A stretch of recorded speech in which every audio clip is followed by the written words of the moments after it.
The LEROY SLAVA podcast. Conversations with entrepreneurs that inspire and experts to admire. Good morning, good morning. How's everyone doing? You well? You happy? You smiling? Welcome to the LEROY SLAVA podcast. And today we've got witness Mdaka. He's slightly late, so he's going to jump on in a few minutes. So I think while we wait for people to log on, guys, remember to check out my website, www.leroyslava.com. Check out the website if you want to learn about property, if you want to invest in property, go to the website, put your details in there, check it out, and send us a message, send us an email if you want us to contact you regarding anything. So check out the website, www.leroyslava.com. And today we are on LinkedIn, our first time going live on LinkedIn. Let me see if you're from LinkedIn, guys. In the comment section, say hi. Okay, let's see LinkedIn. Are we live on LinkedIn? So we are live on Facebook. We are live on Twitter. And we are live on YouTube. Okay, I see Witness has jumped on. So let me know in the comment section, guys, if you are here from, let me know YouTube, Facebook, or LinkedIn. Let me know where you're logging in from. Awesome stuff. Witness Mdaka, how are you, my brother? Good. How's it, Leroy? Good, man. I don't know if you can hear me properly. I can hear you. I can see you. You look good. Hey. You look good Last yourself. time I saw you, you were wearing a suit. Hey. That would probably be one of the few times you ever see me wearing a suit. I thought business guys like you always wear suits every day with ties and a briefcase. And no, I'm a jeans and t-shirt type of guy. Is that not how the business world works, Witness? I think it depends on industry. Is it? I can't go to site in a suit. But it's good. Okay, I see we got a few people logging on here. Okay, great stuff, guys. So say hi, say where you're logging in from. As I said, we are live on Facebook, my page. We're live on YouTube. And the first time we are on LinkedIn. So, guys, if you're from LinkedIn, let us know if you can see us and hear us. This is the first time we're going live on LinkedIn. Okay, awesome. So, guys, we got Witness Mdaka. Guys, he's a businessman. He's a property developer. He's the author of It's More Than Just Money, which is an interesting title. We want to talk about that, find out why he wrote the book, what's the book about. I see he's doing a tour as well. So, but before we get started, let me just tell how I met Witness. We were at a wedding, and actually a very nice wedding, beautiful wedding. That was nice. I wish I could do it again. Hey man, weddings are nice. You get that warm feeling again. You just want to be in love again. And anyway, so we're sitting at this table, and I guess you guys knew. I didn't know everyone at the table, but I'm not sure if you knew everyone at the table. But anyway, speeches were way too long. The speeches, Christian people, they like speeches, and quoting too many scriptures. And anyway, speeches are way too long. And Witness says, listen, guys, this is too long. Let's network. And then you say, okay, how's it? What do you do? And the lady, Lucas's wife, what's her name?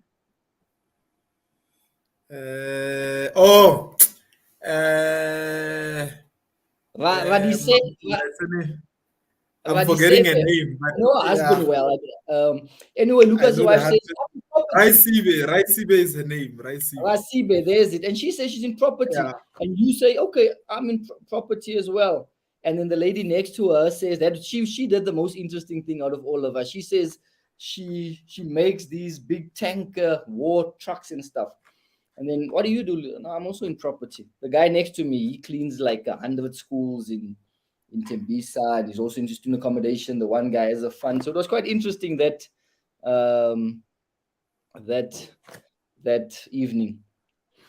And now we got Witness on the show, guys. So you have any questions for him as we go along, pop it in the comment section. We'll ask him as we go along. So, Witness, I think I went through your bio, I went through your website, I went to you check you on Google, on Facebook. Hey, you've got a lot of things, eh? I'm gonna leave the Lobola story for today. Yeah. Today I want to talk about, because I'm not sure, what do you do? Are you into property? Are you into business? You an author? What exactly? Let's first start. What did you start with, and what are you doing now? And how did you start your business journey, your property journey? Okay. You do so many things. So I'm an entrepreneur. Started off very early. My first business that I started was a recycling business when I was 18 or 19. A friend of mine, when we were still at Wits, studying there, we decided that, look, let's start a recycling company. And we had locations in Alexander and in Tembisa where we were breaking bottles, basically collecting bottles and taking them to places like Console Glass. And then obviously that business didn't make it. And then I was selling books. I had a company called Knowledge Harvest Books. So I was buying and selling inspirational books back in Was the this day. advanced or When this I is was, just in the township? sorry? Was this at That yeah, varsity or yeah. So I grew up in Tembisa, but I went to school. I went to varsity in Vets and later MGI. But this is when I was still at Vets. yeah? I was buying and selling inspirational books. But my journey in property started in the year 2008. My mother had discovered that she overpaid her house by 150,000 rands. So she took Sure. that money and built back rooms at our house in Tembisa. And then she bought me a car, a Toyota Corolla. That was my first car. Toyota Corolla RSI. If you know cars, you 2008. know. Yeah, How old are you now? I'm 30, I'm turning 33. So I'm 32, turning Wow, yes. 33. So must have been about 18, turning Hey, you 19. was, you were spoiled. Get car at 18. Yeah. And then she told me that if I want to go to university, then I must manage the back rooms. Uh, So basically, my responsibility was to manage the tenants. That was the work that I was primarily responsible to. Because shortly after that, my mother had a stroke, and then she was hospitalized for a couple of months. So I was basically the one responsible for doing everything in the family, from taking care of my siblings, taking care of my mother, making sure that the municipal bills are paid, the property is well looked after. I collect money from tenants. I looked after my mother's salary because she was a single parent and I was the eldest then. That's how my journey in property started. Eventually, I graduated with a bachelor's degree in business administration with a double major in marketing and business management. And then I went on to obtain a postgrad in project management. And then I started off working in a marketing company. I worked there for a year before actually realizing that actually this work thing is not really for me. I worked for 14 months. I was promoted 4 times in that year. Some in of the 14. promotions I created myself. So it would be uh, positions that I would just create. I would start doing something and they'd be like, actually, you're the right person for the job because you created that post. So then I quit. I left that job. I had a retail store with a friend of mine, Gift. He's the one Really? who introduced me to entrepreneurship. We basically wanted to build a chain of spaza shop to uh, compete with the Pakistani nationals that were starting spaza shops in the townships. Were there that many Pakistanis back then? There weren't many, What but is there going were. on? It was Really? when the phenomenon was starting. It wasn't really Pakistanis only. We had Pakistanis, Bangladeshi, Ethiopians, these guys coming into the townships, starting these businesses. And we thought, look, guy, we are educated. We've got the entrepreneurial skills. So let's get in there and compete. Yeah. And Why are then these guys coming to our kasi, putting making money here in our places? Why are we not doing it yeah, ourselves? then we thought instead of toying, let's start the businesses. Yeah. Then eventually we sold that business. And then I went into the construction business. I was constructing houses, doing renovations, and then later realized that actually the business that I'm good at is property because I've been doing rentals for as long as I can Ah, remember. I yeah. know how to collect rent. I know how to manage property. And I had gotten married then. I had been to Cape Town and I stayed in a studio apartment. And I said to my wife, actually, when we go back to Gauteng, she's now my ex-wife. My wife was now my ex-wife. Said to her, when we go back to Gauteng, I'm going to build studio apartments in the townships. I'm not going to do normal rooms. So So I'm what were probably you one guys of the doing? first You go on guys. holiday. You went on holiday in Cape Town. You didn't stay No, it there. was honeymoon. It was honeymoon. Oh, honeymoon. Okay, all right. Yeah, it was honeymoon. When I came back, So then you're we started supposed to to buy. relax. You're thinking about building more rooms back home. Well, as a newlywed, you're also thinking about how you're going to take care of your wife. So Hey, I how am think I it going to was a take care of good this thing that woman? I. What? I said, how am I going to take care of this woman?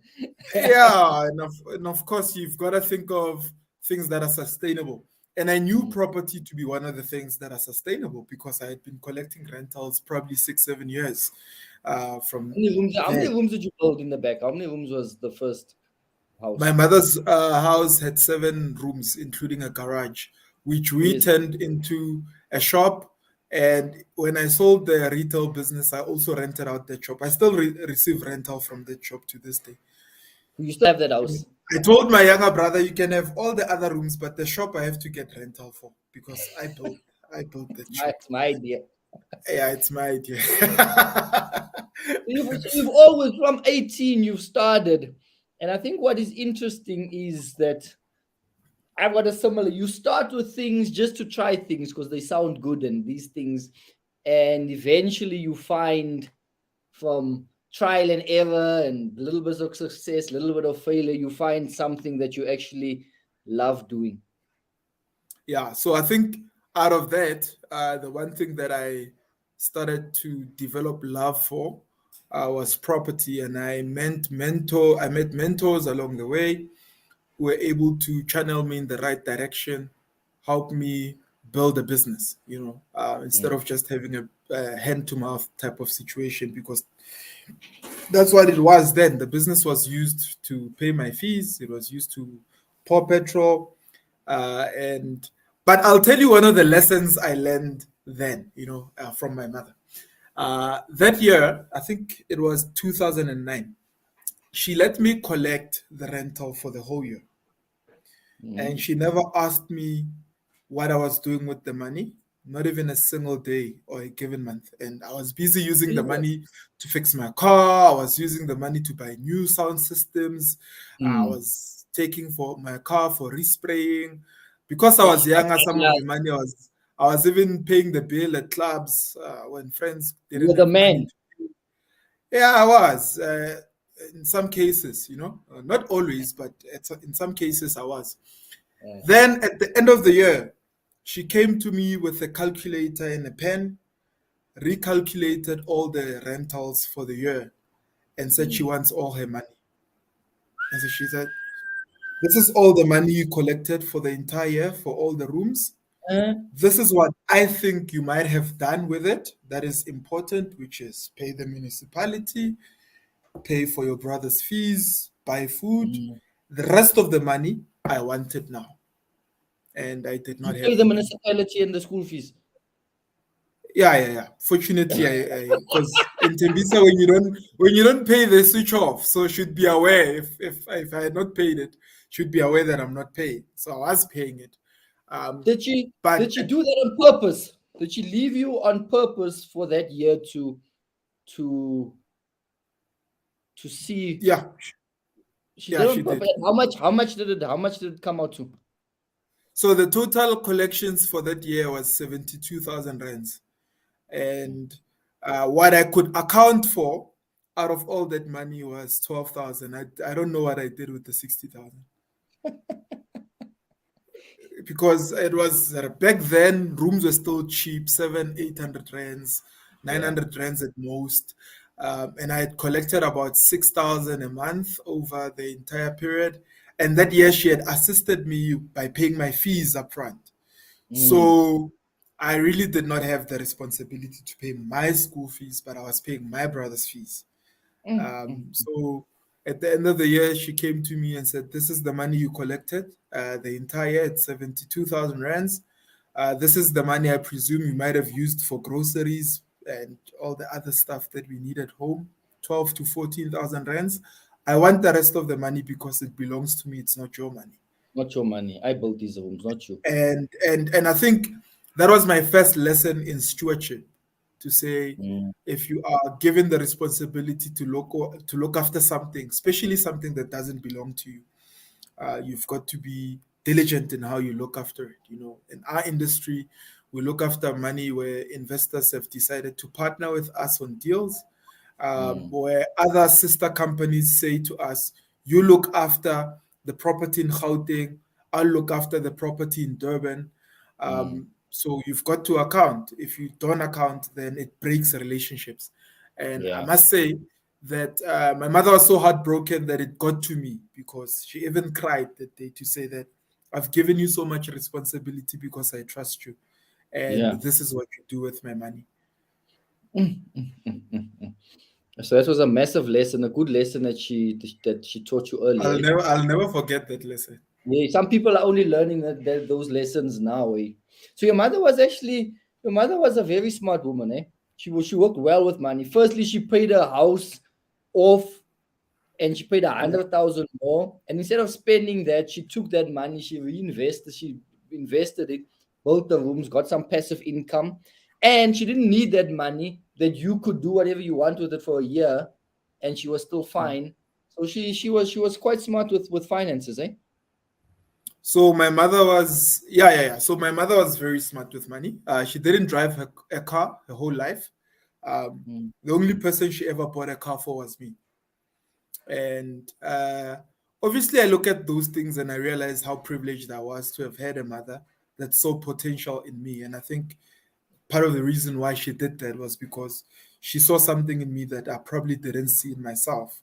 And mm, she saw the need to invest while she was still alive, because she would say to me all the time that, "I cannot leave you huge inheritances, but what I can leave with you can be the education that you can get out of what I'm giving you, the education that you're getting from the schools that I pay for.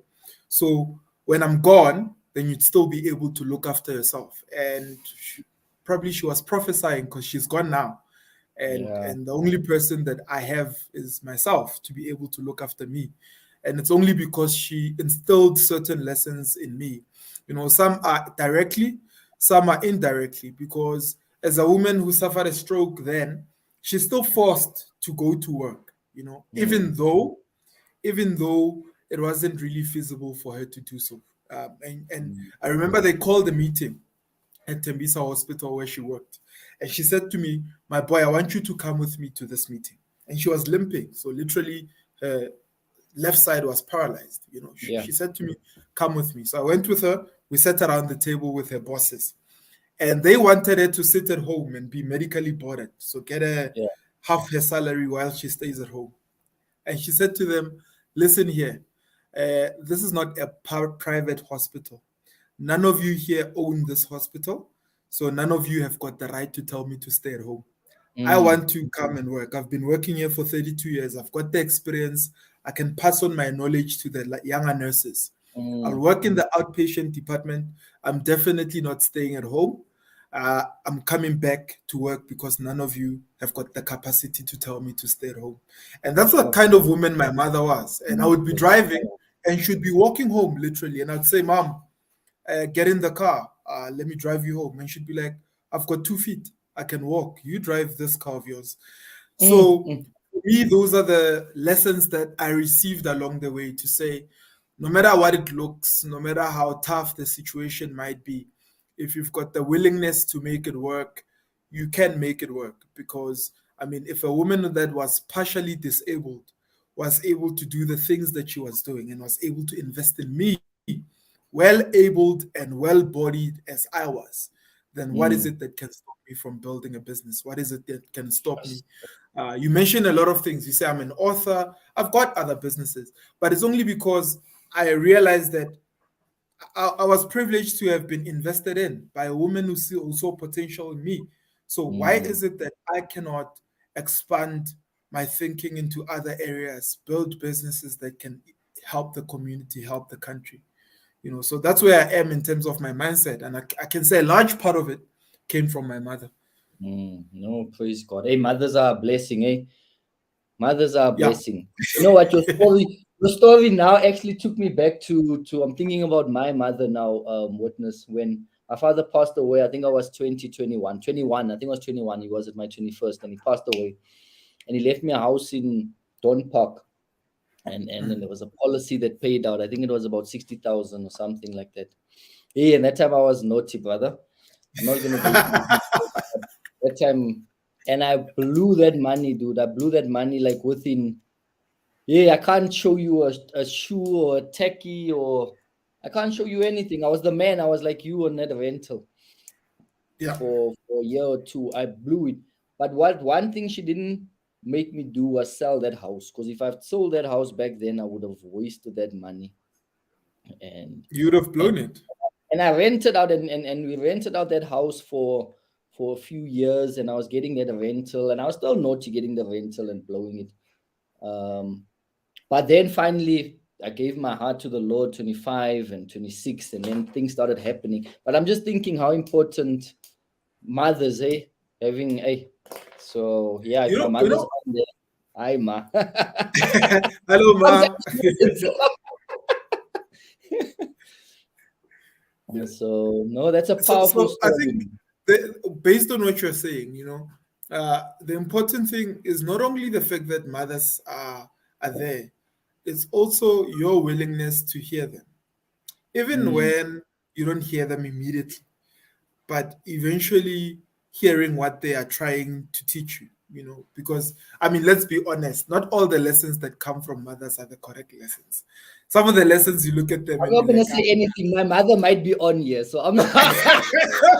I'm gonna pass on that one because my little girl is then I'm going to fetch her later. So you're like, ma, I love you, but no. But let me tell you another. No, but you're right. You're right. Take shame, but everything comes out of love, I guess. Even though it comes out of love, right? Because sometimes they can tell you something in a loving manner, right? But not how can I put this? Not know what would be the right thing, but because they think that's the right thing for you at that time, that's the advice that they're going to give you. So I'll give you an example. So what would you say you do in that time, in a situation like that? Your mother says, or you get this advice from your mom, or your father, or cousin, or uncle, or something. I think you find a balance. Let me tell you what happened this other year. When in 2012, I finished my degree, and I'm adamant that I'm going to start a business. I'm not going to work for nobody. I'm an entrepreneur. All sorts of things I say about myself and to my mother and my grandmother. So my mother says to me, "So what's your plan? What do you want to do?" And I'm like, I'm going to start a laundromat. I had this grand plan that we live next to the hospital. I'm going to wash all the sheets of the patients. They're going to bring them to me, all the clothes that they wear. And my mother looked at me and said, "So in whose property are you going to wash these sheets from the hospital?" And I said, "Here at the garage. I'm going to buy laundry machines, and I'm going to get one laundry machine from my grandmother, and I'm going to start a laundry business right here." And my mother looked at me. She said it in our language, in Tsonga. She's like, so what that means is that you're going to take shit because people at the hospital, they're going to shit on the sheets. You're going to take that and bring it to my house. So she was a nurse, right? She understood exactly what business I'm getting myself into. So she's like, that's not going to happen. You're not going to do that. You're not going to start a business. In actual fact, you're going to find a job because your plan makes no idea. And we fought about it. And she called a meeting between myself and her and my grandmother. So my grandmother was the mediator. And my grandmother said to me, this business of yours of shit. That's what they said in Alami. This business of yours of shit. I don't understand it. But I want you to go get a job. That was my grandmother supporting my mother. I want you to get a job so that, first of all, your mother can be happy that she paid school fees and at least you are able to get a job using your degree. Secondly, there's one thing I want you to learn from your job. I want you to learn to manage money that you get paid by somebody else, money that belongs to you, not your mother's money. And then also, while sitting at that job, during lunchtime, I want you to sit and think about what you really want to do with this business that you want to start. It will be a lot easier for you to think when you are employed and you run somebody else's business. You're learning all the things that you need to get paid while doing that, and you'll be able to launch a better business. So I think I listened to my grandmother there because I think her advice was not coming from a You're fighting breaking type up of. My slightly mother there on was my fighting. side.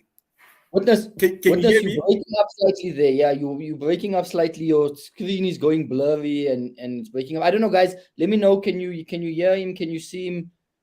From my side, it's looking a bit blurry and it was Am I breaking up a still bit. blurry? From my side, I don't know. Sometimes, let me see. Can you guys see? Nomhle, can you see me on the phone there? You can't. I'm blurry. Yeah, no. Anela says on her side as well. Put something. Maybe, I don't know. Put a few devices off, or I'm not sure. Let's see. Okay. All right. Remove some devices. Okay, guys. If Can you you hear me? questions, now I can hear you. I can hear you. I can see you, guys. If you got questions, pop it in. Property questions, business questions. Interesting story. I'm loving this story. Am I back? You back? I can see you, guys. Let me know. Is it there? I can see you. Yeah, you can see me. Now, how Oh, much better now. Somebody says much better now. So yeah, and then my wife is saying much better. There she, remember from the wedding. Montez. Oh yes, hi Montez. Yes. So eventually I listened to my grandmother. We had this meeting in Alexander at her house, and I went and got a job at a company called Student Village. I had done my internship there. They were willing to give me a job, fortunately, and that's how I started working. I worked there 14 months, like I said, and they were happy that I was working. She even told me, my mother sat me down and said to me, "I don't need your money. I don't want your money. I just want you to look after yourself. That's all." You know, if you want But to, they must be. You went to start. You got a degree now. yeah. So that's every parent's dream. My child's got a degree, because I think with our generation, maybe before, they were the first people who actually went to study something. Yes, so every parent wanted a child to get a degree so they can get a good job. Yeah. So out of her four kids, for my mother, my two siblings passed away, before they could finish their degrees. So I was literally the first person in my immediate family to get a degree or to graduate from a college or university, for that matter. So there was that pride that came with that, and the fact that I could actually land a job immediately after graduating or after finishing my varsity was a plus, because when I was at that internship as well, I was diligent. So how I got that internship, the lecturers actually recommended me. The company came to the school, to the varsity, and said, "We're looking for a diligent young person that could work for us as an internship." And the lecturers came to me and said, "Witness, we trust you. We've seen how you are. We've seen your temperament, how you do things. And we think you would be the best person to represent the varsity with this internship."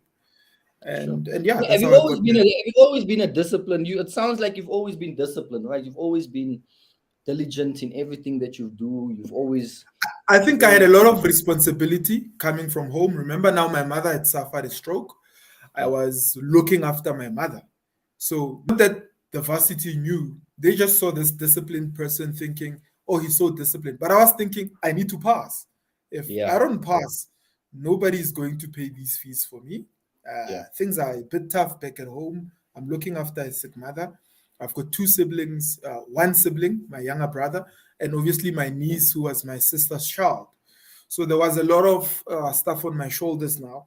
And for me, that pushed me to want to do well for myself. And because my mother believed in me so much, I felt like I owed her. Even now, I still feel like I owe my mother success because there's a lot that she's invested in me. She's late now, she's no more. She doesn't get to see all these things that I'm doing. But I'm happy that even though she's not here, there are certain things that I do and I look at, I'm like, yo, if my mother was here, she would be so proud of me. No, So well for done. me, it's that has been the drive, all these years, and it still is even now. So if you give me something to do, I'm gonna do it to make my mama proud. Even if she's not here. If she's not here, then I'm making myself proud to say, "Boy, you did it." Mama would be proud. So that's where I am, and that's my drive. Even when investors or partners see potential in me, I know what they see.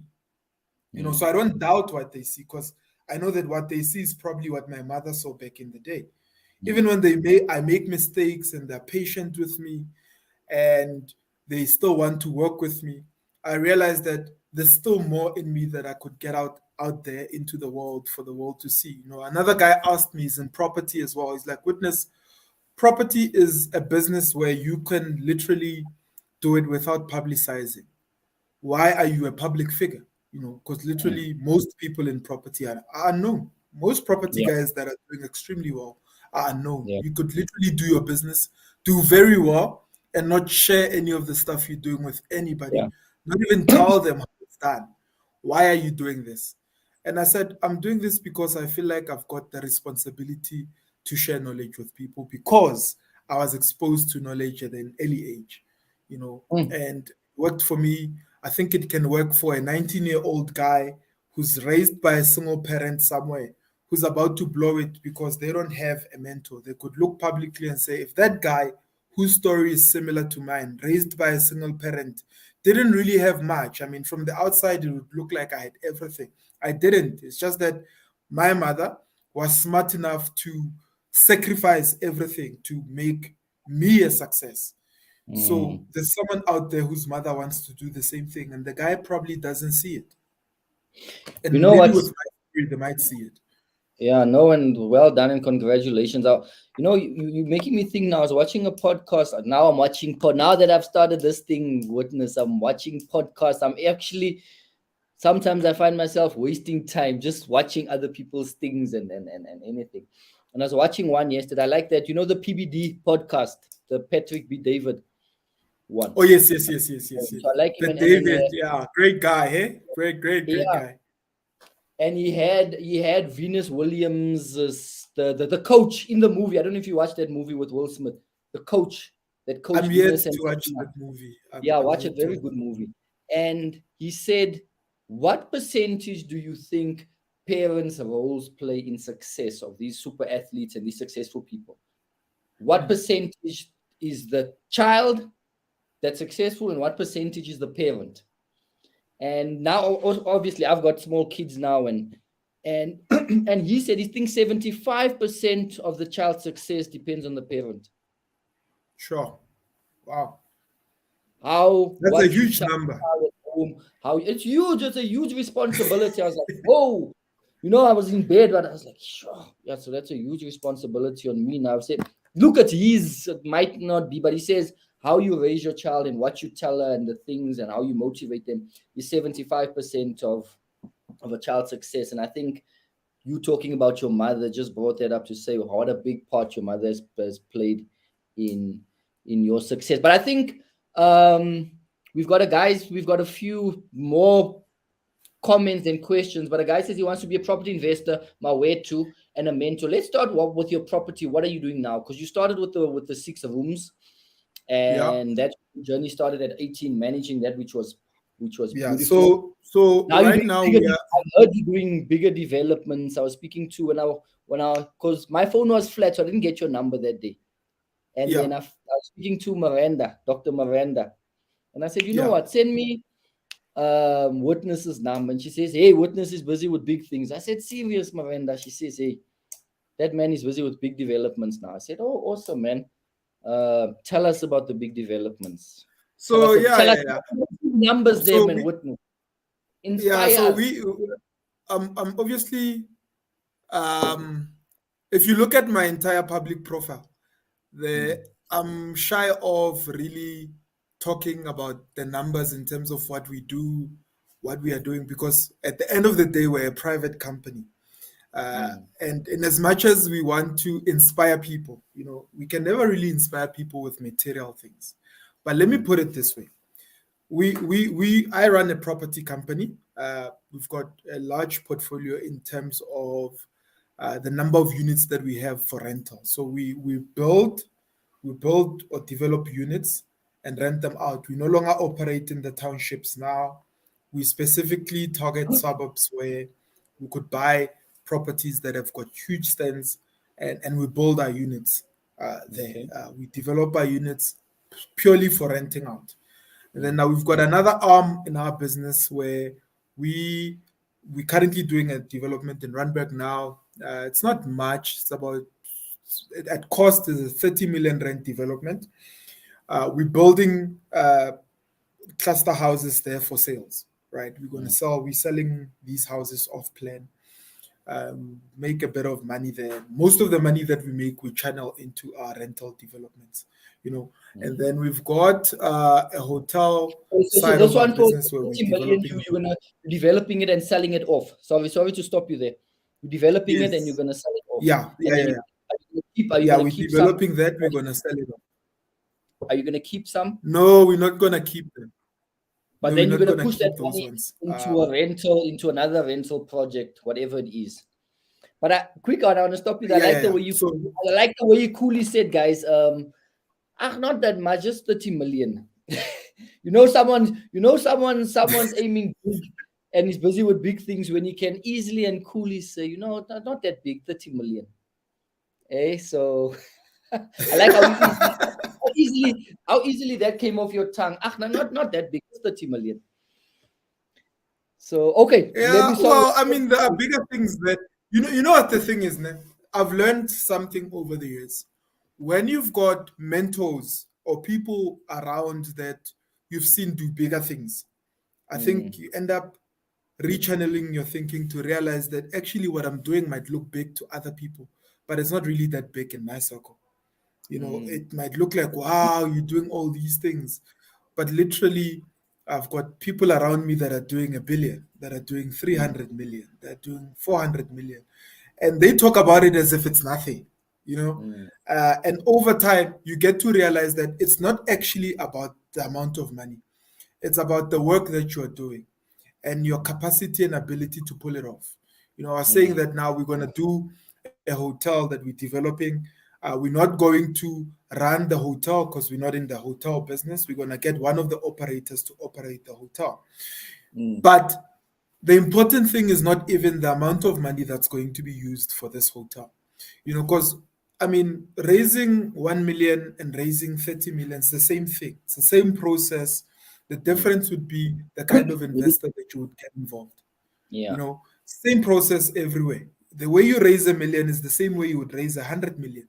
The only difference is that who can I have this conversation with?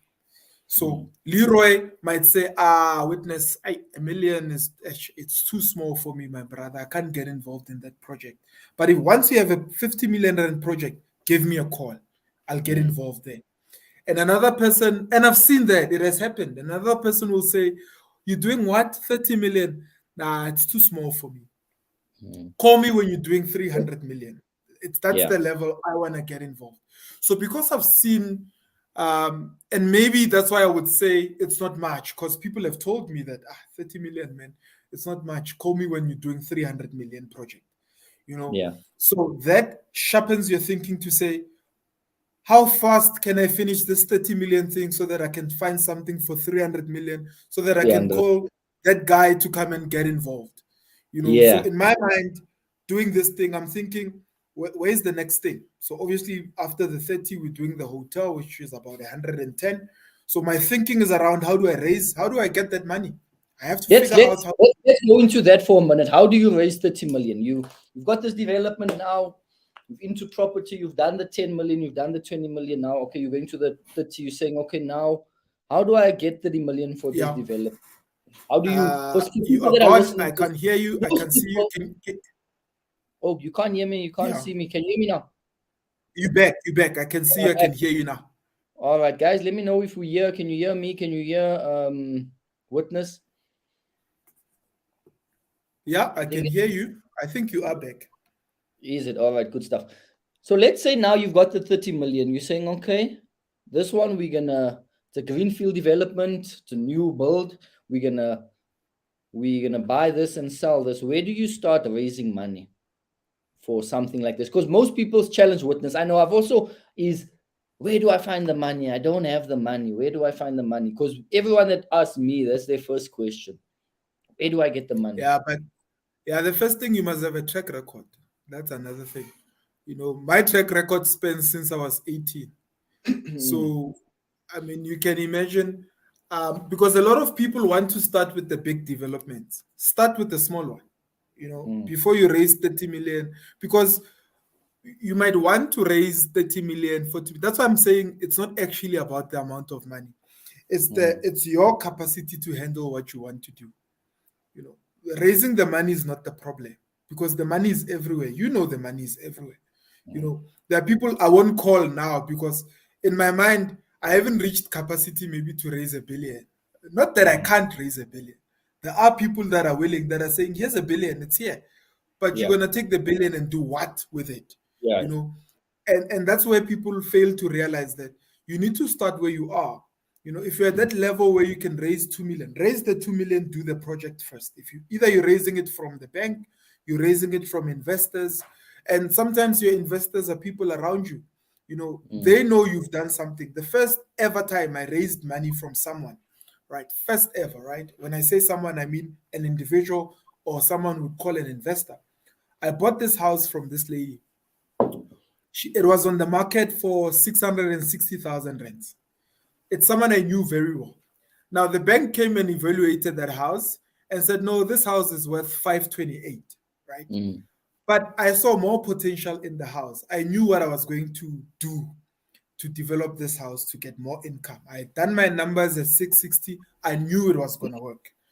So because I knew this lady, I said, okay, no, it's fine, bank. You give me 528. I'll put in the rest of the 132,000 rands from my pocket. So remember, the bank is saying, dude, this thing is worth 532. Yeah. I'm like, no, it's okay. Let's do it at 660. I'll pay the full amount, the full offer. I put in the full offer for this property. Lady was happy. Obviously, she wanted to move on to something else. You know what I did? I went back to the same lady. I wanted to develop units at that property, and I borrowed 250,000 rands, and she gave it to me. That was my first ever person that believed that I'm investment worthy. Then I went on to another lady who was my friend's mother, who had just retired, and she also gave me. How did you pay back the 250? I'm just asking you for some of the so 100%. my way to them can I paid understand. it back monthly over a period of 4 years. Okay. So I gave them certain units there. They were dedicated to giving these ladies a monthly payment. One lady, they were getting 7.5 each for 48 months or something like that. So that would be that paid off. They made 110,000 rands over the period. So they got their 250 back each, and even got their 110,000 rands return on their money. So those are the people that believed in me. But also, I didn't go to find other people to want to raise 5 million. I went to these ladies that I knew had the money, and I sold my dream. I sold my vision. Listen, ladies, I bought this property. I paid full amount for it. I bought the property for you. The bank said it's 100. It's 532. 528. The bank said it's 528, but I gave you full offer. See, the transfer from me, I paid the additional 132 because I believe in this project. Would you be so kind as to partner with me on this development, and I'll pay you back your money over a period of X amount of years, and this is the amount of cash flow you will get on a monthly basis from this project. And I'll tell you, there's never a single month where I said I'll not pay that lady because I need to do 1, 2, 3. Yeah. Even if it meant I didn't pay some of my stuff or some of my things I needed to do, I made sure I paid these ladies. You know why? Those are the ladies that are telling people about me today, because their testimony is more powerful than what I have to say. They tell their friends, if you need to invest with a trustworthy guy in any project, it's Witness. That's ladies in their 60s. And they that's can good. take out That goes back to what you said in the beginning: be a good shepherd. Be a good steward. Look after what you have. Look after what you have. Look after what people have entrusted to you. And those ladies, I tell you now, they trust me. If they have my back, even now, if I need money, I can phone them. I don't have trouble raising 500,000 now. I can make a phone call to one of them, and they'll give it to me. So are you saying, so that's where it started with the 250? But I think, as you said, raising 30 million, raising 2 million, raising $1 billion is the same thing as just, it's a confidence thing too, and a capacity thing, eh? That it builds your confidence. 250 shows me, okay, not that bad. I paid it back. Because I think it's more, for me personally, it's scarier using someone else's money than the bank's money. The bank is the bank. The bank is someone you don't know. It's a organization. But if you're dealing with personal people, witnessing them, it's a bit more personal. It's very personal, and you've got your name on the line. And if there's one thing I'll defend more than anything, is my name. You know, if it means I go broke paying you back, then so be it. You know, so I'm not gonna allow my name to be taken through the mud, not through myself. So for me, that has been one of my key principles in building my business or doing any of my work. You know, to say, Leroy has to trust me. My employees have to trust that at the end of the month they're gonna get paid. They need to know I'm a man of my word and I'm a man of character. You know, because there's no way they can dedicate themselves and deliver for someone where they're not sure, is this guy really gonna pay us? He just bought a Louis Vuitton jacket? Is he really gonna pay us, or it's about the lifestyle that he's living? So it's an important factor, and that you take with you at every level of investing. There's an investment I lost when I was younger. The lady wanted to give me 2 million, right? Well, 2015, 16.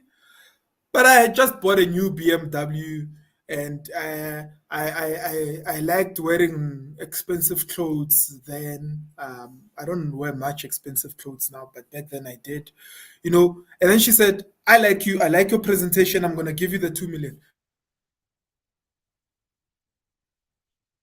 Visit me at my house. I'll cook for you. Witness takes the new BMW, no number plate, drives to this lady's house, right, to go see her. Nice clothes, expensive cologne. We sit there, we eat. I can tell you now that that lady did not invest in my business after that. Why would someone give you 2 million when you just bought a 500,000 rand car? And you drove that? I should have taken my NP200 Baki, wore my normal jeans and t-shirt, and even wore my boots that I take when I go to site, and went to see the lady. I should have seen that you hung. I had no business trying to impress her. And I think that with me. Yeah, no, sorry to stop you. On that point, you know, that's something I was also, when you start out and you come with your little car, you don't feel, because obviously you're trying to look the part.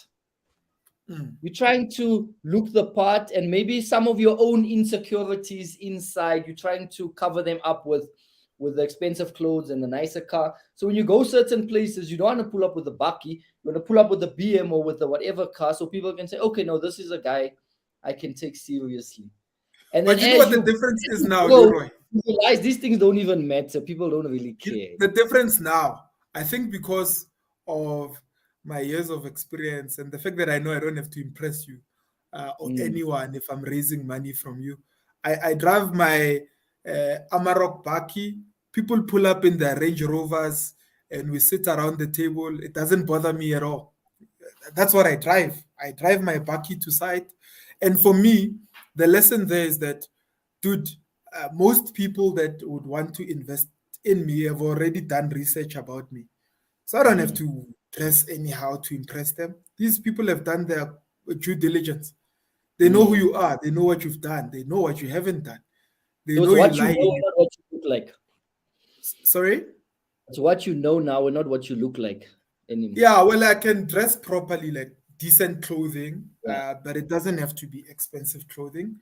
I can drive a decent car. It doesn't have to be a flashy car. If I am driving a flashy car, maybe it's because I want to, not because I'm trying to get something. It's because I like the car and I bought it and I'm driving it. There's nothing wrong with driving a nice car and wearing nice clothes. But I think the psychology and the thinking around it shouldn't be because I want one, two, three, or I want to be seen to be doing well. My mentors who do business with me, they know I'm doing well, but they don't care what car I drive. My accountant doesn't care what car I drive. In fact, those people constantly warn, look after your cash, dude. Reinvest your cash. It'll look after it. It'll look after you, basically.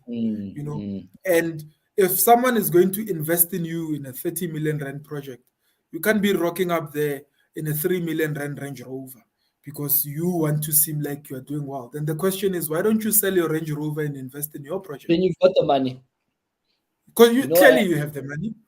You know what was funny, eh? The funny thing. Hi guys, we're gonna get to a few statements. Hey, we're just flowing. And it's so nice. I'm enjoying it. There's so much lessons coming out of your stories here, guys. I hope you guys are taking this. And I started at the sheriff's auctions, eh? Sheriff's auctions, and you get to the sheriff's auction, and there's these timers with pirates t-shirts and caps, and then you find some guys with these suits and ties. And you know what was the funny thing always at these auctions? Yeah. That the guys with the suits and the ties and the nice shoes and the never had money. I also came dressing because I'm new. I also want to look the part. I'm thinking this is what people with money look like. And then the guy with a Pirates t-shirt and a sporty buys 3 properties cash that day. Nice. Oh, seriously, and that my mindset around looking at people with money changed. The guys that didn't look like the guys that looked like they had money didn't have, and the guys that didn't really look like they had all the money, which was weird. And that day, I realized you can't really judge people, eh?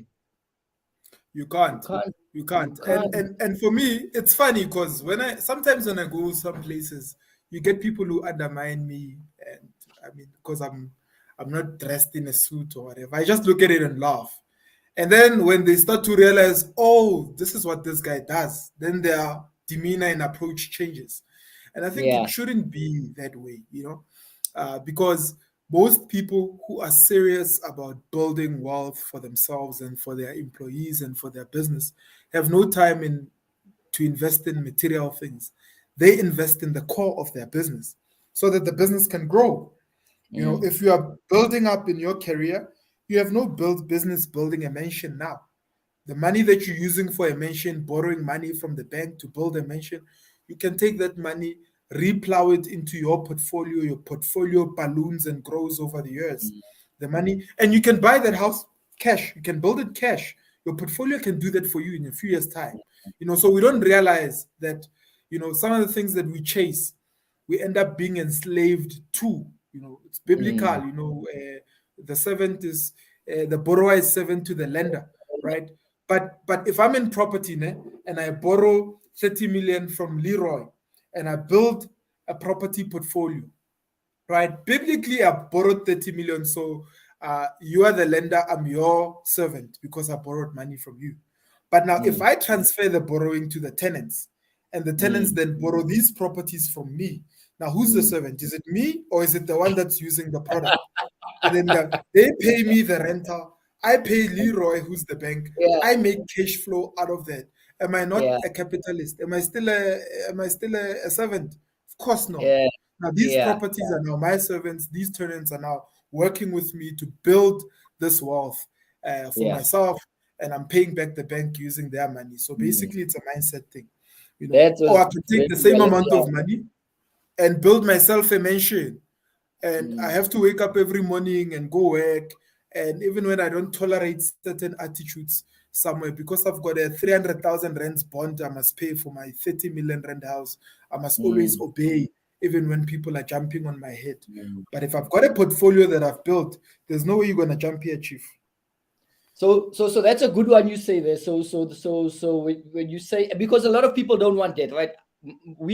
I don't know, you, myself, we go into quite a bit of debt, eh? Quite a bit of debt. Yeah, I love that. My goal is to make R1 billion debt in the next 3 to 5 years. That's my goal. But you explained it well. You explained it well that the debt gets paid. The debt, you take the debt, but the tenant pays back the debt, and you take whatever's left. And I think, and actually, I'm not ripping off the tenant because I've created value for the tenant. Remember, yes, the tenant also needs a safe environment, quality in accommodation, safety for their kids, looks good for them. They afford it either than the other places. So I'm creating value. And that's why I must get paid. And that's why I enjoy getting paid, because your tenant is your customer. Your tenant is your customer. Your tenant needs to be happy. There's an exchange of value there at a great price. Yeah, so the tenant is not really a servant per se, but I mean, they're using the product. But I've equalized this equation for everyone. There's an exchange of value everywhere. The bank gets the value, I get the value as a developer, the tenants get the value as well. My employees get paid. Everyone is getting paid because I'm a thinker. Can you see? So if I don't think, nobody gets paid in this equation. But because I'm thinking, when we develop, the contractor gets paid, his employees get paid, the property gets developed, my employees rent out their property, they get paid, their families are making money. Dude, professionals are getting paid. Accountants are getting paid. Accountants. Everybody is making money because one guy decided. You are creating. So that's actually a good thing to say. By investing in property, you actually changing South Africa. Eh? There's a shortage of accommodation, which you are creating accommodation, quality accommodation, right? Most people, a lot of people in squatter camps, in homelands, so there's quality accommodation close to schools, work, whatever it is. Then the professional gets paid, the workers gets paid. You uplifting the community because your properties, you're looking after them. The area. So someone might look at me and say, this guy is so selfish. Why is he building this portfolio? But look, I can't do it alone. And because I've got people doing it with me, they also are making money in the process. And that's what business is all about. You can't really do extremely well without having right quality relationships. Your investors are getting paid. Your employees are getting paid. The professionals, architects, quantity surveyors, like you mentioned, are getting paid. The agents that are bringing tenants are getting paid. The admin staff everybody makes money because you constantly want to grow. So the more you grow, the more people get impacted, the more people make money, the more people get quality, and the bank gets enriched as well. Because there's this new mindset of you greedy when you become rich. The rich people are creating. We actually had a conversation a week or so ago about this capitalism. People, this new generation that's saying capitalists are greedy and socialism, everyone must get equally. And that was one of my points, to say that the more money you make, the better for everyone, eh? The better absolutely. The better for everyone, the better for the country. But I think, witness, dude, we can go on forever. We might have to do a part 2, but we must do a part 2 on site at your development. We're going to do a part 2 on site.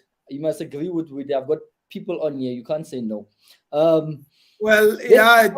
We can do that, depending on the time, and where we are at that moment. You want us to do the part 2? It's not a problem. Yeah, in the next, not this week. In the next, whenever you have time. Londwabo for Lolo's on here. That's my brother. He put fire here. I don't know the fires. Fire is probably for you there. The fire is to say, keep going, brother. Keep warm. Keep warm, it's cold. Let's talk about the book. It's more than just money. Why the title? It's more than just money. Well, look at everything we just discussed now. Can you realize that at no point did I say my sole ambition is money? Look at what we just described about building a portfolio and the amount of people and relationships that get involved there. The mindset that you need to have and apply, and the value that you need to create for people. A lot of people think that it's about getting the money, but you don't have the right mindset. If you don't provide value for people, you're not going to get paid. I make money now. People buy my book. I must be honest. I'm grateful for the fact that people buy my book every day. Every day, people are buying my book. But I know for a fact that my book has got value. I have no doubt. I even say sometimes, I know it sounds cocky or arrogant, but it's not. Where I say, dude, I don't care whether you buy it or not, because you're gonna get more value out of it than me getting 275. I mean, I'm not in need of 275 rands right now. But I know for a fact that somebody just said they want a mentor. I can tell you now, if they read my book, they can probably eliminate the fact that they need a mentor, because it will be a practical guide for them to do what they need to do. Mawetu, I hope I'm pronouncing it right. Mawetu, you need a property. I want to be a property investor and I need a mentor. That's step one, I think, there, Mawetu, is get the book. At the end, it's more than just, end of it, you'll tell us where to get the book. Yeah, you can get it on my website, www.witnessmdaka.com. You'll find the book there. And then you can also get it on my Facebook profile. At the top of the profile, information is pinned there on how you can get the book. But what I'm trying to say now is that the important thing is exchange of value, right? Obviously, in the book, there are many other things that the book talks about. But I think the crux of the matter is that, it's more than just money, because you need to understand, firstly, what's the cornerstone of wealth creation. You need to know what the cornerstone. For centuries, it's always been business, property, shares. I didn't say money in any of that. I said business, property, shares. So you build a business to make money. You build a business because you're providing value to the community. But once you've made the money, what do you do with it? I know there are other things like crypto, where you can grow the money quicker, but it's volatile, right? A store of value would be property, and the best way to create cash flow, right, guaranteed cash flow on a monthly basis, would be property. That has been proven. Even in the time of Jesus, somebody had to have a vineyard. They had to have a farm. Back in the day, they were making money from the land, right? So when you create a property portfolio for yourself, you continue to make money. You continue to build wealth for yourself. When you take some of your money, invest it in somebody else's business. Leroy is running a property project. He needs money to scale his project. I've got the money. I should invest, because Leroy, I'm going to make money out of Leroy's activities. That's investing in somebody else's business. I'm buying shares in that project. Or I put some of my money in the JSE, right, so that the money can grow, and maybe I'll focus on shares that give me cash flow on a monthly basis in the form of dividends, right? So the important thing is being able to understand that, right, that it's more than just the money. It's the mindset, it's the knowledge, it's the capacity to see what are the things that are exactly going to make you the money moving forward. Because you focus on the money, you lose it. You said something about greed the other day, just now, right? Most entrepreneurs are not greedy. Look at the things that I'm sharing with people now. Do you know how much money people pay for them to just hear a conversation between you and I now? We've just created value for someone. They're listening for free. So why shouldn't your podcast grow, and why shouldn't you make money from your podcast? Because you could have had this conversation with me privately and say, oh, Witness, no, I understand. And then you share value with me as well. We apply the value in our secret places somewhere. We make money, nobody knows about it. But here we are on a public platform. We're exchanging knowledge. What are people benefiting from this? They're getting value out of it, right? So why shouldn't this podcast grow, and why shouldn't you make money out of it? So that's my mindset. And if someone is starting out there, understand that you have to give value to people first. Before I wrote the book, I wrote thousands of posts for free that people benefited from. when I wrote the book, it was a no-brainer that, hey, we must buy this guy's book. He's been giving Mm, us value for years now. mm, mm. Powerful, powerful. So create value. And I think one of the powerful things, and I think one of the things I'm getting out of this, which is really good, is that the more you do, the more you help people. One of the things you said while I was researching you more was the more people you help, the more money you make. I'm not sure if I'm saying it like you said it. Paraphrase. The more Yeah, people you help, the more money you make. yeah. The best way to make a lot of money is to help a lot of people. And I think, was it Brian Tracy? Who says that? Who said that too? Was it Brian Tracy? What, there was some famous It's T. Harv Eker. T. Harv Eker said that as well. T. Harv Yeah, Eker says, yes, so we need to do a part two of this, but we need to do it on site in a couple of weeks because we've reached an hour now, and I don't want to keep you yeah, forever. But yeah. and you know what I want? Last thing, because people think this is all glamorous and sexy, and on my side, I don't know, it's not. I don't know from when It's and not, I actually want to do a video about this where you say if you do a project, let's say you get debt from the bank, you get 70%, you get 80%, you get 90%, whatever you get. Let's say call it a 30 million project. Let's say you've negotiated well, you have to put in equity amount. You have to put in 3 million, let's say 20%, 6 million. So when you do a project, you get some debt from the bank, and then you have to put the equity amount. Either you get them from investors or you have the money yourself, whichever way you do it. But the money goes in there. correct. After that, chances are great you have no more money left. Correct. Yeah.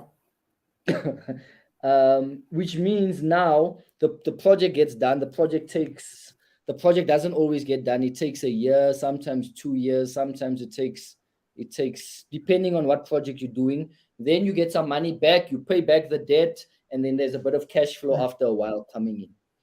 So it's not all glamorous. When someone shows you a big project, instead of saying, hey, give me money, you're supposed to say, hey, well, how can I give you money now? Because now someone has basically invested everything into that deal, and then Yeah. they'll expect the money back in a while from it.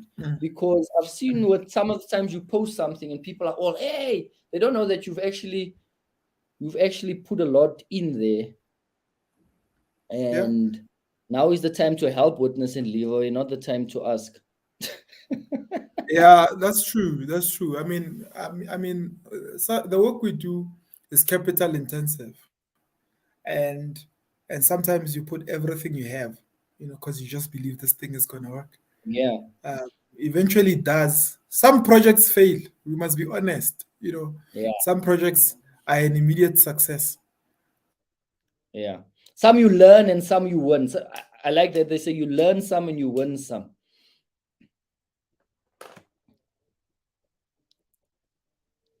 I think Witness's Wi-Fi is also, we've reached an hour, guys, but this has been so interesting. I feel like we can go longer, but his Wi-Fi is acting up, or I'm not sure, is it mine? So I think we're gonna call it here. What I'm gonna ask him to do is to do a part two where we go on site, we look at his development, and she shows us what he's doing there as well. We've got Virgil on here as well soon. Virgil's project was approved and everything's going well there. So I think soon we're gonna do a site visit on Virgil's property as well. We need to get Londwabo for Lolo on again because I see he launched the Severus wallet, crypto wallet. So yeah, Witness on, guys. I hope you enjoyed that. I did. Unfortunately, we cannot. There's not a lot of questions. There's just comments. Okay, Mawetu, I hope we answer that. I'm glad I can see the comments are from LinkedIn, from YouTube, and from Facebook. So I'm glad we're live on all these platforms. So guys, share this, like this. As I said, check out my website if you want to learn about property, if you want to invest in property. Tonight, I'm at the South African Property Investors Network, where I'll be doing a presentation with Andrew Walker. We're going to talk about the developments I'm doing, the deals we're busy with. We're busy with a few deals. I'll take you through the details of the deals, how I found it, how I negotiated, how I financed it, the team I used, and how it's going. So if you can make it tonight, it's at the Bryanston Country Club at 6 o'clock. Be there tonight. Let's see. Charlie says, yes, witness. I always pressure myself because they say you must look the part to be taken seriously. And I think that's the thing, Mashili. You must look the part, look professional. All right. Madi, we were talking about look the part, look professional, but don't put yourself into whatever, if you can't afford the most expensive things to wear. So hope that answers that. Lots of value. And LS says, Virgil says, okay, I'm gonna get his book. Okay, he's back. I'm back. You're back, but I've called it. I've closed it off now. I was answering your questions. Yeah. But I think people are saying, listen, we need to do a part 2 and we need to do it on site. So I think witnessing the next you must tell them that I said they must pay us, they must donate to the podcast, and then half of the money will go to you, half, or your daughter or son, half of the money will go to my daughter. How's that? Soon, guys, we're gonna start charging you. I see Facebook. I've seen on this podcast they have a join thing where you pay a subscription thing. We're getting there. But I think witness, appreciate your time, brother. Thank you for taking time out. I know you're a busy man. Thanks for being open about your stories, about the successes, or some of the mistakes. So and well done. Let's do the part 2, eh? Let's do the For part sure. 2. We will talk about it. Thank you so much, my brother. Much appreciated. As I said, guys, witness, where do we follow? Tell us again, where do we follow you on all your platforms? Okay. What do you have coming up? I see you've got the tour. Tell us about the tour quickly and tell us where to get the book again. All right. We're busy with the It's More Than Just Money movement tour, where we are literally going on the ground to meet with like-minded people that are in business, property, or shares that want to build up their portfolios. Whether they're starting out in the middle or they're very successful, we want to meet them, get to know them, get them to invest in some of our projects and invest in some of the work that they are doing, because we've got some venture capital funds that we are putting together that we want to plow into some of these businesses that people are running. So that's our focus now. We're busy. We've done Gauteng, we've done Bloemfontein. We are in Eastern Cape this month on the 7th of May. After that, we are in Rustenburg next month. And then we're in Limpopo, Kimberley in August. Then September, we're in Mpumalanga, KZN in October. And we ended off in the Western Cape on the 5th of November. That would be Cape Town. And then in December, we're having a conference on the 10th of December, where we're going to have multiple speakers from different backgrounds, to share their story with people. And that one specifically is different from the tour, because with the tour, we treat them like workshop style kind of tours.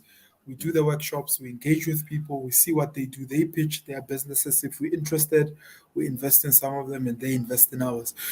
But with the conference, we'll have multiple speakers from different walks of life that have built successful businesses and are willing to share their story with the public. That's what we're looking into doing this year with the tour. I'm very much excited about it because I literally thought about it at the end of December, and I told people I'm going to do it, and they held me to task to say, you said you're going on tour, what's going on? And we started, and praise God for the fact that it's going well and people are more receptive of us in their individual provinces. So that's what we're working on now with the tour. And then obviously you can get the book, It's More Than Just Money, A Guide to Escaping the Rat Race and Building Generational Wealth. You can get that on our website, www.witnessmdaka.com. You can also get in touch with us on 010-023-6001, 010-023-6001. You can also WhatsApp us on 062-766-5612, 062-766-5612. And look, guys, call us, email us info@witnessmdaka.com. Ask us questions, engage with us. We're here to serve and we're here to do business. Christ said, "Do business till I come." So we are very scriptural in what we are doing. Amen. You know what I thought about you guys, that and there's a lot of guys, money in the church and whatever. But when Jesus was born, you know that he was born in the manger because they went to the inn and the inn was full. The hotel. Yeah. They went to the Yeah. hotel, but the Yeah. hotel was full. So that's why he was born in the. So back then there was a hotel renting out the rooms. Sure. There was a hotel, which means the hotel was full. They couldn't get space. That's why they went, because she had to get this baby, and they couldn't get into the hotel, so they had to go to the manger. So property's been around forever, guys. It's been around since Jesus was born and before that. So in the right space. That's just an extra one, guys. That one you don't have to pay for. That's just an additional one. That one's for free. Witness, thanks, my brother. We'll chat offline. Don't log off. Let me just end the broadcast, and then let's chat about setting up another one, maybe in a few weeks, whenever you have time. Then we'll do it. Okay, right, guys. Cool. God bless you. Thank you. Like this, shared, subscribe to the YouTube channel. As I said, first time on LinkedIn. I see we have a few comments on LinkedIn, so I'm happy there's a few people coming in from LinkedIn, from YouTube, and from Facebook. So awesome stuff. God bless you. Enjoy. What's tomorrow? Freedom Day. We'll see you next week. Freedom. Yeah, Bobaba. Cheers. Bye.